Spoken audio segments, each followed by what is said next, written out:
suspect in the area here. They have explosives. Loud explosion, loud explosion. Shot fired, shot fired. After a vicious attack on their city, Bostonians responded with resolve and determination. All right, there's definitely movement in the boat. Be aware of crossfire situations, all right? Sir, be advised, that subject is in custody. Again, he is in custody at this time.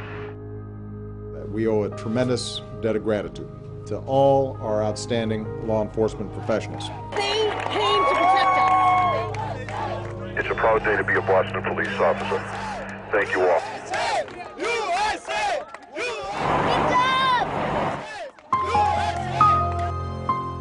Tonight we think of all the wounded still struggling to recover.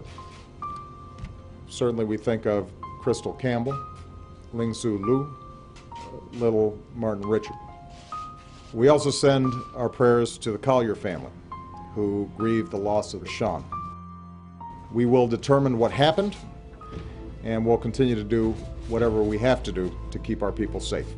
We're so grateful to bring justice and a closure to this case. Tonight, we can sleep a bit easier.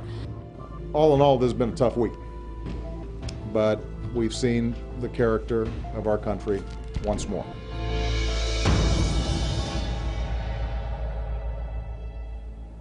Good evening. I'm Jim Axelrod. It's now just over 24 hours since the capture of Jahar Tsarnaev, suspect number 2 in the Boston Marathon bombings. Tonight, makeshift memorials appeared near the race's finish line, where 2 homemade bombs killed 3 people and wounded 170 others. Tsarnaev, the surviving suspect, remains in serious condition with 2 gunshot wounds. He's under heavy guard at Boston's Beth Israel Hospital, the same hospital where 12 bombing victims are being treated. The focus now, unraveling the plot. John Miller is a former assistant director of the FBI. And John, Tsarnaev cannot speak to investigators yet. Why not? He's got some serious injuries. One injury that affects that directly is there's a bullet hole in the back of his neck. Now, there's something intriguing about that. Of course, he was in a big shootout with police, and that wound could have come from there. But investigators who have talked to the doctors say it looks more likely that that is an exit wound from a bullet possibly fired into his mouth. That means while he was holed up on that boat, he may have tried to commit suicide. The big question tonight, did the brothers have any help in plotting the attack? And that is the big question, and they are driving backwards through the history of their life, saying communications. Who were they talking to? What are their emails? What was their phone? They'll do a full analysis on their phones. But key there is a trip that the older brother took to Russia.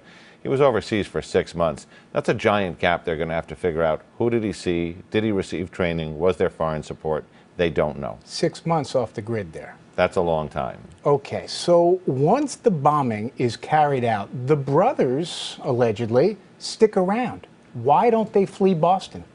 They stick around, and apparently they make no effort that we know of to claim responsibility. So one of the other answer is they don't know, but one of the investigative theories is actually quite frightening. As they're driving around that night, they know their pictures are out there, they know that they are likely to about to be identified at any moment, yet they're in the car with a fully completed pressure cooker bomb, the same kind they use at the Boston Marathon, numerous homemade hand grenades to throw at people in attacks, and weapons and ammunition. One investigative theory is that as they knew the time clock was running out on their ability to remain free, that they were looking for a crowd, another target, to launch a final attack. Now, prior to the older brother going off the grid, the FBI had actually interviewed him at the request of the Russian government. He was cleared as not having ties to extremists at that point. Is this going to be something that sort of comes back and bites the agency? Well, it's certainly something that will bear more examination. But, the FBI has 2 sets of considerations there. One, they can investigate an American or a U.S. person who's here legally, but only up to a point. If they don't find any signs of either a crime being committed or connections to terrorism, there are actually rules that say they can't continue that investigation. That will be picked back through and examined, though, under a microscope. John Miller, thank you. Thanks, Jim. There are mounting questions tonight about what events or circumstances might have caused the brothers to be radicalized and ultimately motivated to kill. Dean Reynolds spoke to one of the lead investigators in the case. Dean? Jim, good evening. Well, as you pointed out, one of the lingering questions about the bombing was whether it was the work of a larger conspiracy. Well, Edward DeVoe, the chief of police of Watertown, where the concluding chapter in this drama was written right here on this street last night, just told us he doesn't think so. One of the major concerns throughout this whole thing has been whether there's a wider conspiracy involved here. As we sit here right now, I think it's limited to the two brothers. Every information that I've been seeing, we've looked at, I think Watertown, Boston, the greater New England area is safe. Chief DeVoe told us he's grateful there were no casualties among his men, 6 of whom confronted the 2 suspects early yesterday morning in a shooting that left 26-year-old Tamerlan Tesnayev dead. He came out from undercover and started walking towards. He seemed to be engaged to one of our officers and got within 10 feet. They were having a gunfight 10 feet apart. And then for us, thank God, he ran out of ammunition. I just wonder why I'm not attending a funeral of one of my police officers after what they went through and how we looked at that and what they did. It's just an amazing bunch of 6 guys. He said the Watertown police were able to trace and corner the suspects in their stolen vehicle because they left with the cell phone of the car's owner inside. And eventually we were able to ping that phone and find out that it was in Watertown, and it was heading in a certain neighborhood of Watertown. So my first officer saw the car. The surviving suspect, Dzhokhar Tesnayev, was apprehended last night after a heat-sensing camera in a state police helicopter detected the contours of a human shape in a boat parked in a Watertown backyard. Now, the Watertown police are understandably proud, as their chief told us, we don't have to worry about what might have happened if his men had not confronted the 2 suspects. They were heavily armed, said the chief, and they wanted to kill more people. Jim? Dean, thank you. There are growing calls tonight from Washington to treat Dzhokhar Tsarnaev, an American citizen, as an enemy combatant, not a criminal defendant. That would mean denying him certain constitutional protections. But how could 2 young men who call this country home become terrorists? Why did young men who grew up and studied here as part of our communities and our country resort to such violence? The brothers Tsarnaev had been in the United States for nearly a decade. Ethnic Chechens, they came with their family to Cambridge, fleeing violence in their homeland for a better life in America. Immediately, 8-year-old Dzhokhar just seemed to fit in. I know this kid to be compassionate. I know this kid to be forthcoming. He's a great athlete. He's a sportsman. He's never been in trouble. Larry Aronson, a history teacher at the prestigious Cambridge Ringen Latin High School, the school where Matt Damon and Ben Affleck attended, says Dzhokhar was a great kid. He was just generous. He was compassionate. He was thoughtful. And a stellar athlete, the captain of his high school wrestling team. He was popular. Lots of friends on the teams. I mean, he was always with other kids. I mean, he was not a loner. He's not a loner. He was not anybody like that. He was so impressive that in 2011, the year of his graduation, he won a $2,500 educational scholarship from the city of Cambridge. Dzhokhar enrolled in the University of Massachusetts Dartmouth and chose to study nursing, talking about wanting to help people. I never saw him like out of emotion, never enraged. He was just a real relaxed kid. Sophomore Francis Berry liked hanging out with him. It still hasn't really sunk in that that's, the kid on my couch is the kid planting bombs in Boston. There's nothing about him that would suggest anything like this. Politics, religion, nothing. In 2012, Dzhokhar took the oath to become an American citizen on, of all days, September 11th. On the surface, at least, the younger Tsarnaev brothers seemed to be thriving in America, but his older brother, Tamerlan, was clearly struggling. The 26-year-old once had dreams of boxing in the Olympics, representing the United States. Yeah, he was decent. Absolutely, he could punch. Julian Pollard was one of his sparring partners. Tamerlan was a top Golden Gloves boxer, but for all his talent, it seems he still didn't feel entirely welcome here, telling a photographer who took these pictures, published in 2010, "I don't have a single American friend. because I don't understand them. It's the first year I met him, he had on like leather pants and snakeskin boots. And then Pollard noticed a big change in Tamerlan. The second year when I saw him, he had on a t-shirt, hoodie, and jeans. The way he carried himself was much more humble. He only spoke about his faith. He was big into religion. Tamerlan attended this mosque in Cambridge with his brother. Today, a spokeswoman said they are cooperating with authorities and issued a statement. In their visits, they never exhibited any violent behavior, sentiments. Otherwise, they would have been immediately reported to the FBI. CBS News spoke by phone to a woman whose friend became Tamerlan's wife and the mother of his child. No, he just seemed like a really normal, average guy when we met him, and then really started to change. He became very violent toward her and was brainwashing her into converting into Muslim. In 2009, a domestic violence complaint reportedly was filed by another woman against Tamerlan. In Russia yesterday, Tamerlan's father told a reporter the complaint was the reason his eldest son never became an American citizen.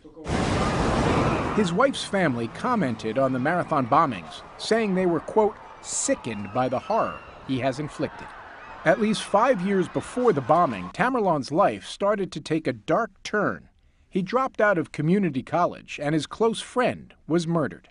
A search of social media sites shows two very different sides to Tamerlan. Here he is on one, joking around about regional accents. He also posted videos on YouTube that feature Muslim extremism. The jihad is already in force to liberate the Holy Land.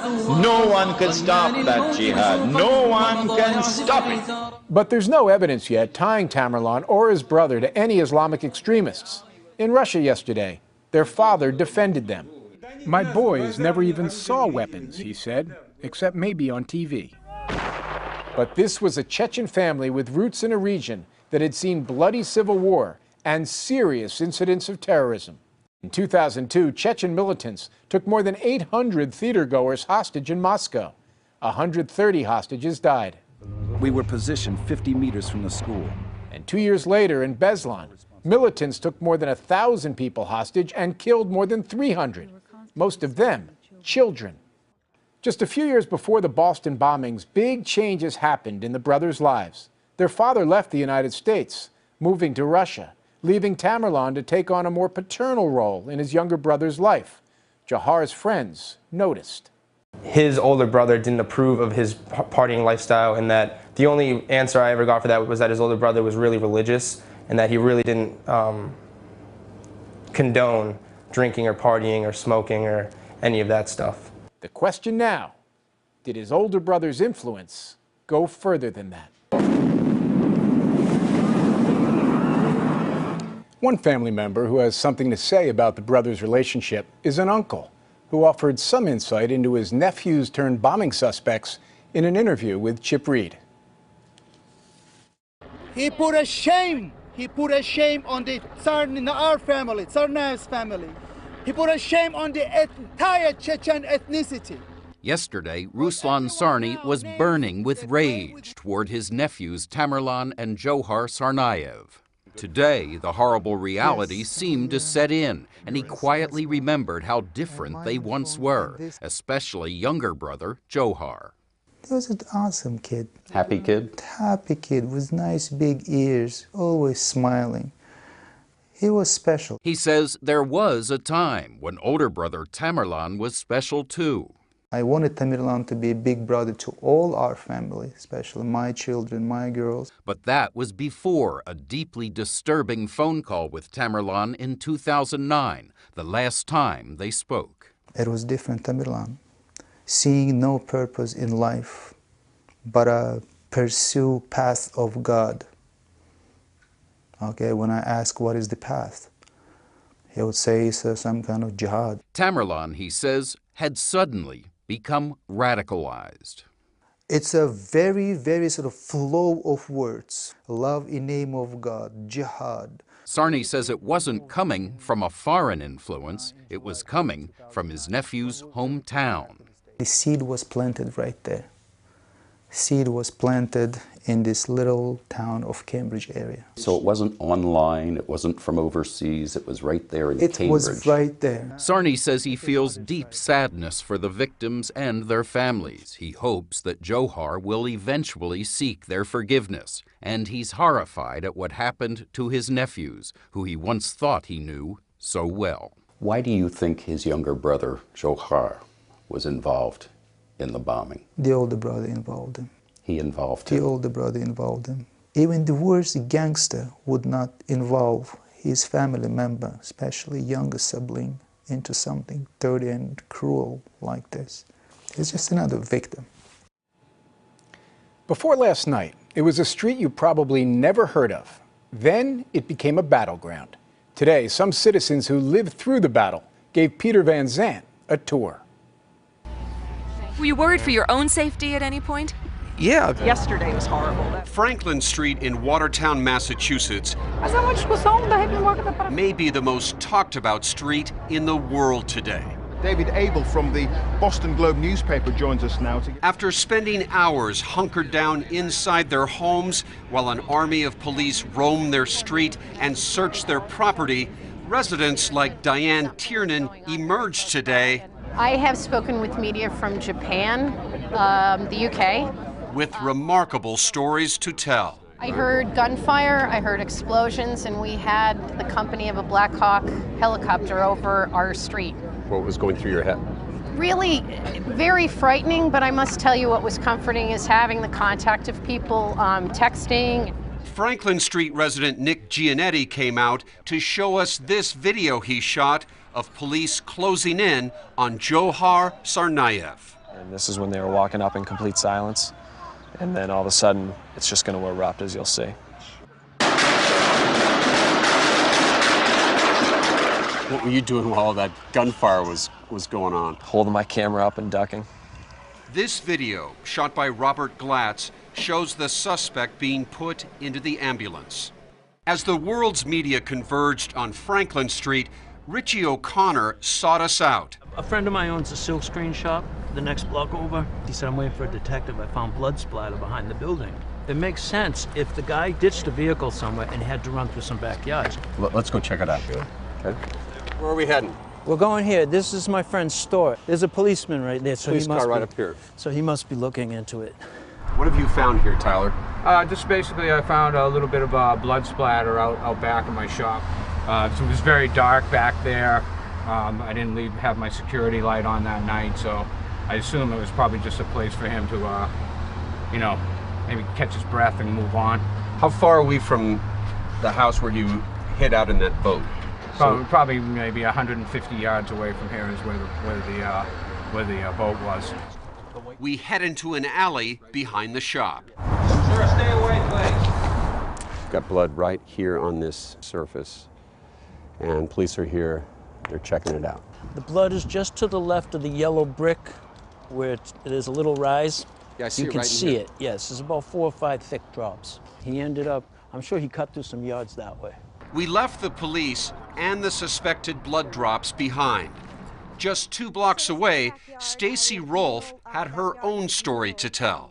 It was this action movie I never wanted to be part of. These are pictures Stacy took when police, SWAT team members, and a K-9 unit searched her property in the early hours of Friday morning.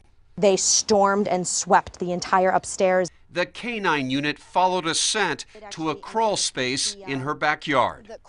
So this is the door that the SWAT team kicked in search and pursuit for the suspect. When Johar Tsarnaev was finally brought into custody last night, the people of Franklin Street and all of Boston felt relief. It's a great day for Boston. It's a great day for America. Boston Mayor Tom Menino. I just yelled out, "We got him! We got him!" And now And you tweeted it. Yeah, you tweeted it, right? Tweeted it all over the place. One person's not going to ruin it. Those hard-working people who live on Franklin Street in Watertown. At Boston's Fenway Park this afternoon, there was a celebration as the beloved Red Sox took to the field. Won't you join us as we observe a moment of silence those lost and wounded were remembered in an emotional ceremony.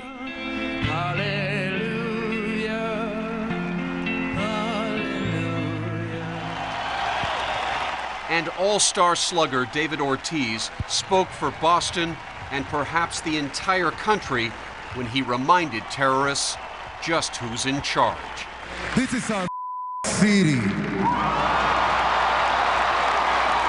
And nobody gonna dictate our freedom.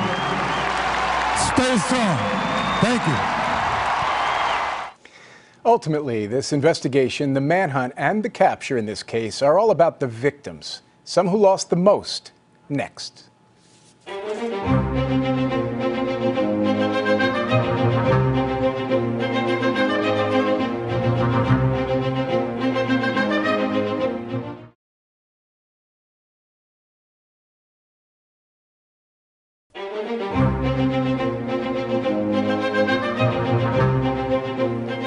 One way to measure the impact of the harrowing events in Boston and surrounding towns is by the numbers. 4 innocent people killed, more than 170 wounded. Of those, 54 remain hospitalized. 6 of them are in critical condition. Terrell Brown now measures the personal toll. A day after a city and a nation focused on a manhunt, concern and attention returned to the injured and mourning for the dead. Officer Richard Donahue Jr., a 33-year-old Massachusetts Bay Transit officer married with a 6-month-old son, remains in critical but stable condition after yesterday's surgery for a single gunshot wound.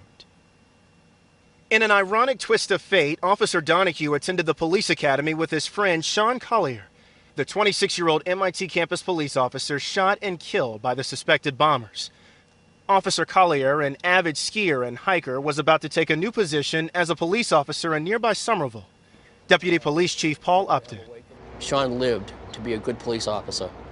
That was his goal in life. That's what he wanted to be. That's what he was. They took my crystal away from me. I feel it in my heart. My heart is heavy. Lillian Campbell, grandmother of 29-year-old Crystal, is trying to come to terms with the unthinkable.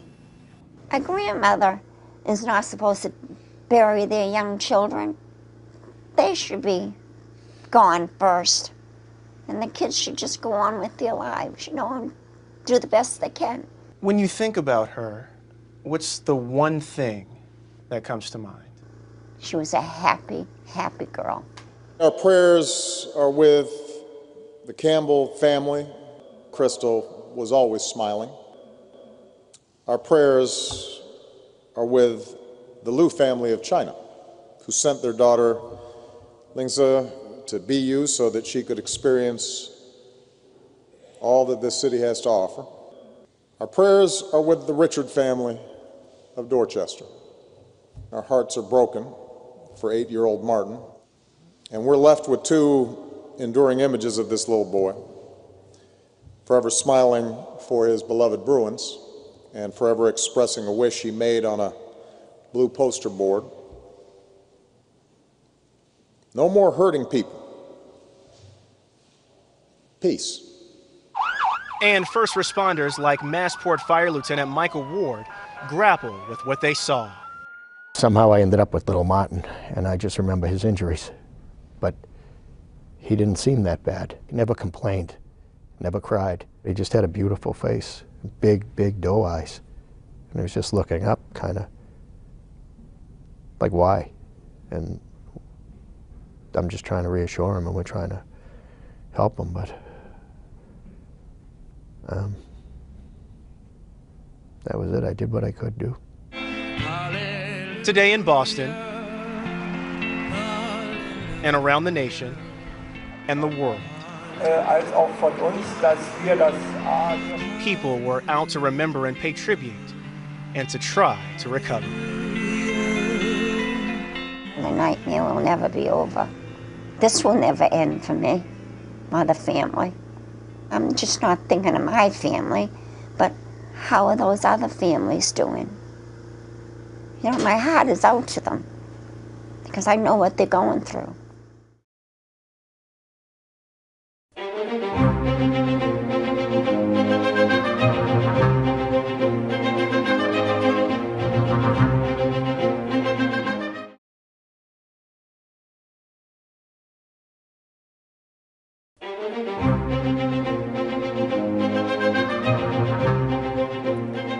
beginning to end this week, social media tools have been all over the Boston bombing case.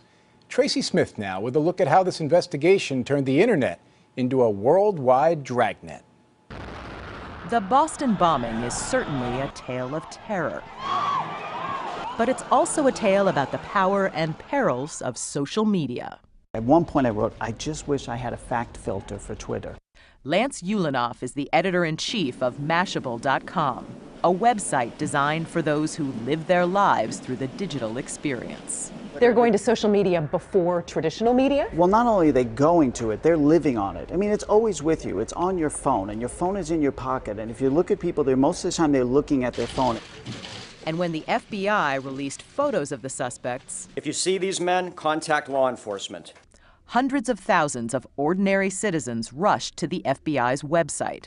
These amateur detectives made this footage go viral and beyond. So there's tremendous value in everybody becoming foot soldiers in your quest to find the truth. While the whole virtual world was watching Watertown, police used social media to announce the news everyone was waiting for. Captured. Even the mayor tweeted, "We got him." I think it's a watershed event. This is the high water mark in reaching out to the public. Eugene O'Donnell, a former New York City police officer and prosecutor, is a professor at John Jay College of Criminal Justice. They really were validating the whole idea of social media. There were millions of sets of eyes looking for these two guys. There was nowhere they could turn. Almost overnight, one suspect was dead and one was finally in custody. This represents a whole new way of thinking. It was a stunning example of what can happen when actual information is released to tweeters and Facebookers. The folks who follow this say social media is undergoing an evolution of sorts. It started as a way to basically share information about ourselves. Then people used it to report the news. And now some people are using it to actually try to solve crimes. They became investigators. Their stated goal was to find the bombers before the FBI. So they weren't necessarily saying, let's help find the bombers. They were like, we're going to beat them to it. We're really good at this. And I think their intentions are really good. A lot of these online investigators began gathering on a site called Reddit.com. Essentially, it's a message board for cool stuff you find on the web, with all of these sections, what they called subreddits. So one of the subreddits that was created was called Find the Bombers. And what they're able to do in real time very quickly is coalesce into a group, into a very focused group to do something, and then they start talking about it. It's a phenomenon called crowdsourcing or crowd sleuthing. They get all these photos and videos and then just start analyzing them? Right. Like so what they do would? is they take the image and they put it up on a server where everyone can see it. They all work together and try and figure it out. Reddit and Twitter were criticized for making mistakes. Didn't they ID the wrong people at one point? Yes. Reddit would on occasion have the wrong name and they'd find a face that was clear and they'd start to pass it around. And because of the virality of social media, that takes off like a shot. But as Ulanoff points out, the crowd sleuths did have some success. There's an interesting photo that they were looking at, and it's a photo that you've since seen in other places and on the news of the alleged bomber walking away, turning a corner. I mean, it's him. It's the white cap. It's him. I've seen this time and time again. The internet corrects itself. Social media figures it out. And you can bet that when the next big event happens, these online citizen reporters and amateur detectives will be out there watching very closely. In a city so famous for its history, this week is an unprecedented new chapter. 6 historic days when we come back.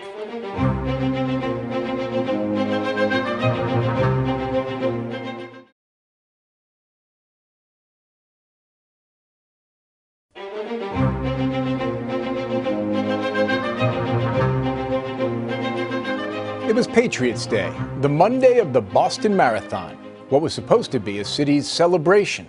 Instead, what unfolded was a series of unthinkable events that started when the cheering stopped.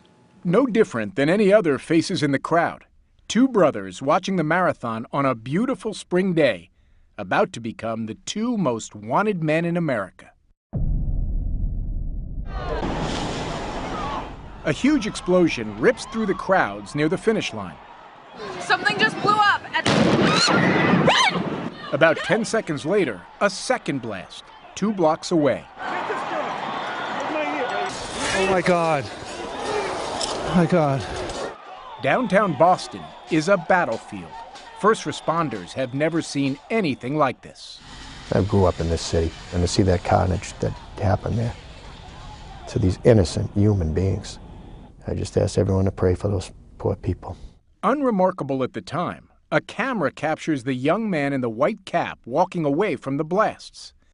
Over the next 3 days, authorities combed through clues at the scene, parts of a pressure cooker bomb, torn backpacks, and security camera images.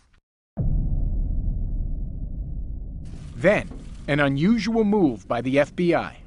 Today, we are enlisting the public's help to identify the 2 suspects. They released surveillance video of the 2 brothers. Within hours, authorities know their names, 26-year-old Tamerlan and 19-year-old Jahar Tsarnaev. But that's not how they find them. Push that ALS unit, opposite down. Later that night, a police officer is shot at the Massachusetts Institute of Technology in Cambridge.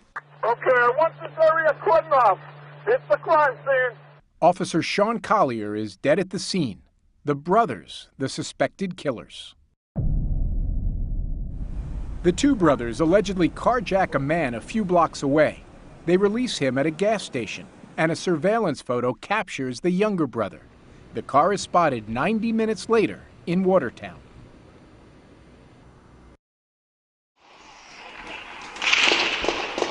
Police give chase, and a gun battle erupts. John fight! The pursuit went into a residential neighborhood not far from here. During the course of that pursuit, several explosive devices were discharged from the car at the police officers. They have explosives, some type of grenades. They're in between the houses down here. I heard a tremendous explosion that just lit up the night sky. Loud explosion, loud explosion, loud explosion! The firefight ends in Watertown and leaves transit police officer Richard Donahue critically wounded, one of the bombing suspects, Tamerlan, dead, and his younger brother, Jahar, on the run. He should be considered armed and dangerous and is a threat to anybody that might approach him. So please, use extreme caution and stay in your homes. Mass transit is shut down. By early morning, much of the city is in lockdown. We believe this to be a terrorist. We believe this to be a man who's come here to kill people. Thousands of officers pour into 20 square blocks cordoned off, going house to house. I say, Jahar, if you're alive, turn yourself in and ask for forgiveness. SWAT teams swarm the University of Massachusetts Dartmouth, where Jahar Tsarnaev is registered as a student and was seen after the bombings. It's just like crazy how you can just be so cool and calm-tempered like that. It's been 12 hours. The lockdown is lifted and transit resumes. We do not have an apprehension of our suspect this afternoon, but we will have one. After a long and difficult day, an urgent call comes into the Watertown police. A man had gone out of his house after being inside the house all day. He walked outside and he saw blood on a boat in the backyard. He then opened a tarp on the top of the boat and he looked in and saw a man covered with blood. He retreated and called us. Heat-seeking cameras captured the man hiding in the boat. Movement in the boat. All right, there's definitely movement in the boat. We exchanged gunfire with the suspect who was inside the boat, and ultimately the hostage rescue team of the FBI made an entry into the boat and removed the suspect who was still alive in the boat. Then, the words everyone had been waiting to hear. Sir, be advised, that subject is in custody. Again, he is in custody at this time. We're exhausted, folks, but we have a victory here tonight.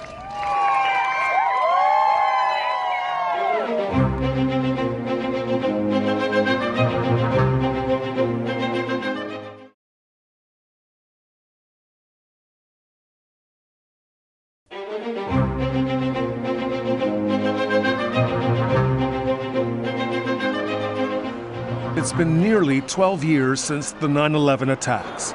America had started to hope that the nightmare of terrorism was behind us, but that all changed Monday at the Boston Marathon. Make no mistake, there have been terrorist attempts since 9/11. There was Richard Reed, better known as the shoe bomber, tackled by crew members and passengers before he could blow himself up. The would-be terrorist who tried to take down a flight with explosives hidden in his underwear. In New York City alone, there have been 16 attempts since 9/11. Most recently, the Times Square car bomb attempt. While all those efforts fizzled, the Boston Marathon bombings show we cannot put our guard down. I think this event will be a further stimulus, a wake-up call, if you will, that we're in this for the long haul. Bill Bratton has run 3 police departments: Los Angeles, New York, and yes, Boston. He says that protecting ourselves is a matter of dollars and cents. Unfortunately, as we have gotten farther away from 9/11, other than some of the major departments, that there has been a diminution of resources committed to counterterrorism activities. New York City is willing to pay the price, as my colleague Peter Van Zandt learned just yesterday. And Commissioner, where are we now? What is this very impressive? This is our executive command center or conference It's room. late afternoon, and New York City Police Commissioner Ray Kelly has an alert. Someone has left a package on a city street. What is this right over here that we're looking at now? And that is a portrayal of the alert. In this case, it's a report of a suspicious package, and it is on Broadway in Brooklyn. Every hour, every day, New York authorities are on alert, keeping a video eye on hundreds of city streets. We say we're always on a state of alert here because we're the #1 target in America. We average about 20 to 25 suspicious package calls a day, but in the day after the bombings in Boston, we had about 120 suspicious packages. Let's talk about the use of technology in this case up in Boston. The use of cameras have proven invaluable in this case, identifying the 2 individuals and doing it fairly quickly. You know, they had a lot of camera work to go through, and obviously they did it successfully. It's surveillance images like these, the 2 suspects walking with their backpacks, that put faces on the terror attack and helped lead investigators to the 2 brothers. Every step of the way, technology played a part in solving this and bringing these young men to justice, every step of the way. In New York, as Commissioner Kelly showed us, video surveillance has reached a new level of sophistication.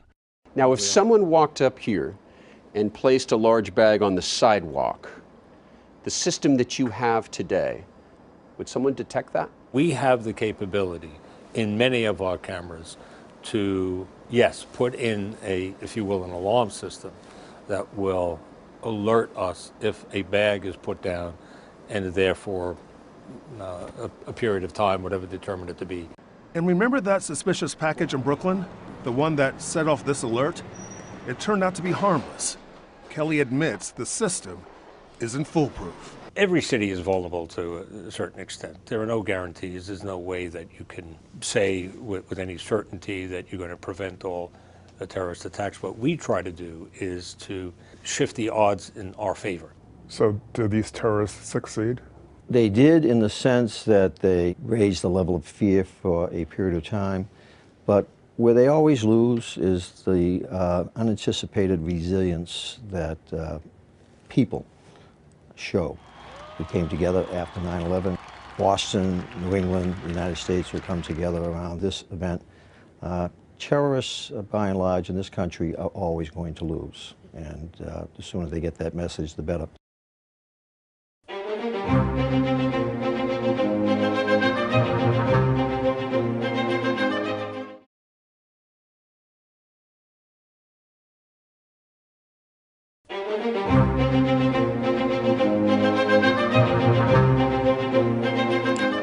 For Boston and surrounding communities, Hell Week is coming to an end. Some thoughts now from Richard Schlesinger on these days of tragedy and triumph. Something just blew up. Run! Go! This was a week punctuated in blood. A city steeped in history, a city where one leader this week said America was invented, made modern history in one of the worst ways possible. It's devastating. Like, for someone to do this, I don't understand. Monday's toll, 3 dead, scores injured. Before the week was out, 1 police officer was dead, another seriously injured, and an entire city was locked down. Loud explosion! Loud explosion! Loud explosion! Amidst all these images, all this fear, Oh my God. it's hard to put into words what happened, what it means, what Boston and America have been through. Secretary of State John Kerry, the former Massachusetts senator, tried. I think it's fair to say that for this entire week, we've been in a pretty direct confrontation with evil. Of course, Boston did not stand alone in that confrontation. Midweek, the President of the United States represented the entire nation at the prayer service in the city's cathedral. Your resolve is the greatest rebuke to whoever committed this heinous act. If they sought to intimidate us, to terrorize us, well, it should be pretty clear by now that they picked the wrong city to do it.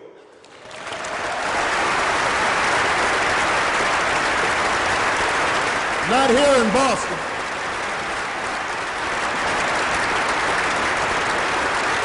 Not here in Boston. With Boston first knocked down, then locked down, this might be the metaphor for the week. The struggle of Boston's mayor, Thomas Menino, to lift himself up from his wheelchair as Boston struggled to get on its feet. The mayor broke his leg last week. Nothing can defeat the heart of the city. Nothing. This is the sound of triumph that filled some streets around Boston when the second suspect was arrested.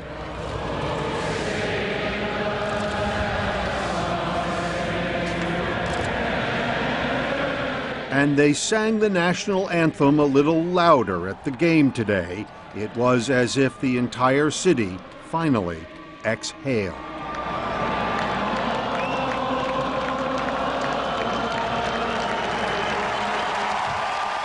After the singing ends, there will still be echoes of what happened Monday. The runners will come back next year, but they won't be thinking just about the marathon. Memories like these cannot be erased.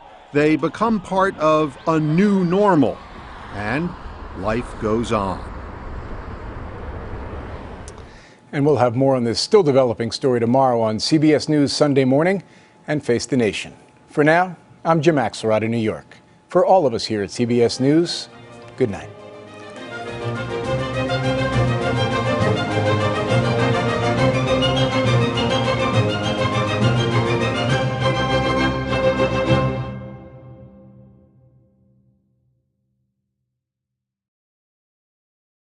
Made bombs killed 3 people and wounded 170 others. Tsarnaev, the surviving suspect, remains in serious condition with 2 gunshot wounds.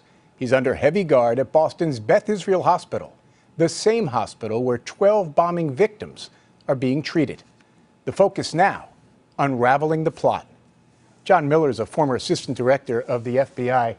And John, Tsarnaev cannot speak to investigators yet. Why not?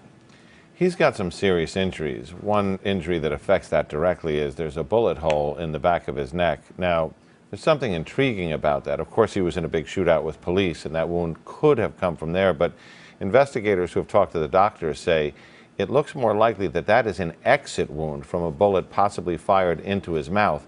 That means while he was holed up on that boat, he may have tried to commit suicide. The big question tonight, did the brothers have any help? Still struggling to recover.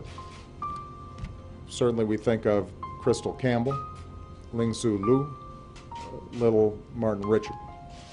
We also send our prayers to the Collier family, who grieved the loss of Sean. We will determine what happened, and we'll continue to do whatever we have to do to keep our people safe. We're so grateful to bring justice and a closure to this case. Tonight, we can sleep a bit easier. All in all, this has been a tough week, but we've seen the character of our country once more.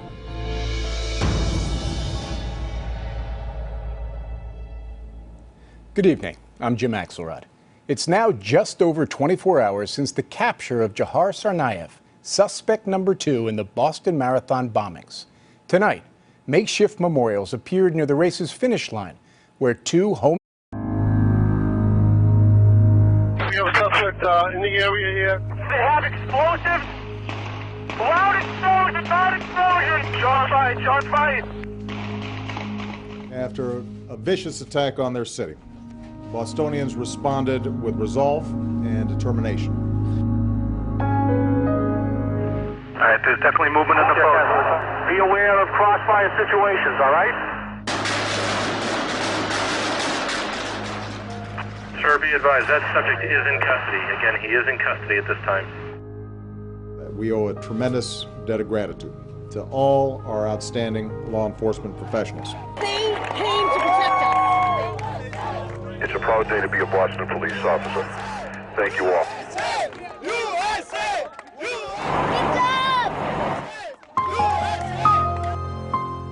Tonight we think of all the wounded in plotting the attack. And that is the big question, and they are driving backwards through the history of their life, saying communications. Who were they talking to? What are their emails? What was their phone? They'll do a full analysis on their phones. But key there is a trip that the older brother took to Russia. He was overseas for 6 months. That's a giant gap they're going to have to figure out. Who did he see? Did he receive training? Was there foreign support? They don't know. 6 months off the grid there. That's a long time. Okay, so once the bombing is carried out, the brothers, allegedly, stick around. Why don't they flee Boston? They stick around, and apparently they make no effort that we know of to claim responsibility. So one of the other answer is they don't know, but one of the investigative theories is actually quite frightening. As they're driving around that night, they know their pictures are out there, they know that they are likely to about to be identified at any moment, yet they're in the car with a fully completed pressure cooker bomb, the same kind they use at the Boston Marathon, numerous homemade hand grenades to throw at people in attacks, and weapons and ammunition. One investigative theory is that as they knew the time clock was running out on their ability to remain free, that they were looking for a crowd, another target, to launch a final attack.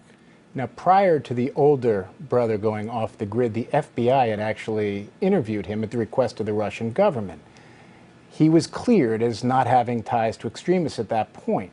Is this going to be something that sort of comes back and bites the agency? Well, it's certainly something that will bear more examination. But, the FBI has 2 sets of considerations there. One, they can investigate an American or a U.S. person who's here legally, but only up to a point. If they don't